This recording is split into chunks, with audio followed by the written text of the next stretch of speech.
एक आदमी की 4 पत्नियां थीं। प्राचीन भारत की सामाजिक व्यवस्था ऐसी थी जहां एक पुरुष कई पत्नियां रख सकता था।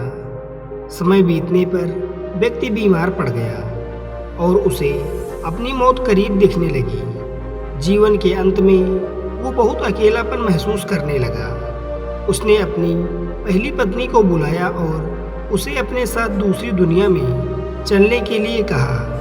व्यक्ति ने कहा, मेरी प्यारी पत्नी, मैंने तुम्हें दिन रात प्यार किया, जीवन भर तुम्हारा ख्याल रखा। अब मैं मरने वाला हूँ, क्या तुम मेरे साथ वहाँ चलोगी जहाँ मैं अपनी मृत्यु के बाद जाऊँगा? उसे उम्मीद थी कि उसकी पहली पत्नी का जवाब हाँ ही होगा, लेकिन उसने जवाब दिया, मेरे प्यारे पति, मुझे पता है कि आप हमेशा मुझसे प्यार करते थे और अब आपका अंत करीब है। ऐसे में अब आपसे अलग होने का समय आ गया है। अलविदा मेरे प्रिय। इसके बाद बीमार पुरुष ने अपनी दूसरी पत्नी को बिस्तर के पास बुलाया और मौत के बाद के सफ़र पर चलने की विनती की। उसने कहा, मेरी प्यारी दूसरी पत्नी, तुम जानती हो कि मैंने तुम्हें कितना प्यार किया है।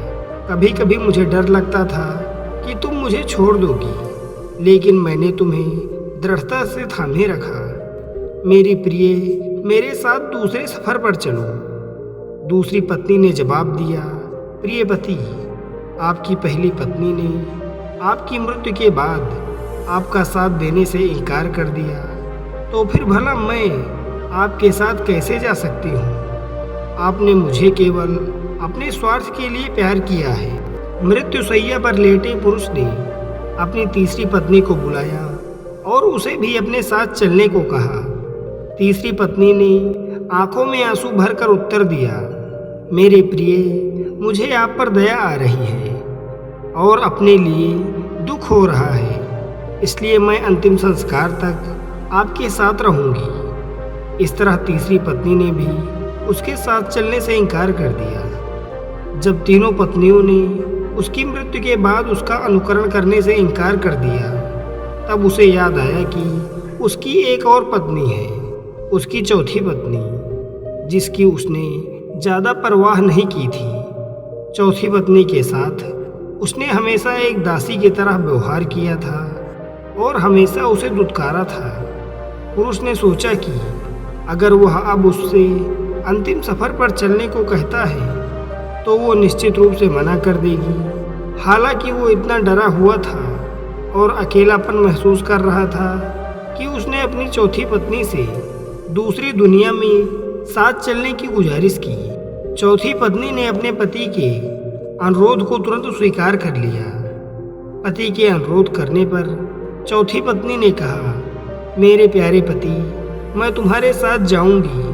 कुछ भी हो, मैं हमेशा आपके साथ रहने के लिए दृढ़ संकल्पित हूँ। मैं आपसे कभी अलग नहीं हो सकती। यह कहानी है एक आदमी और उसकी 4 पत्नियों की। गौतम बुद्ध ने कहा, जब अंतिम सांस हमारे शरीर को छोड़ती है तो चेहरे का रंग बदल जाता है और हम अपने उज्जवल जीवन को खोने लगते हैं। हमारे प्रियजन इकट्ठा होकर विलाप कर सकते हैं, लेकिन इसका कोई फायदा नहीं होता।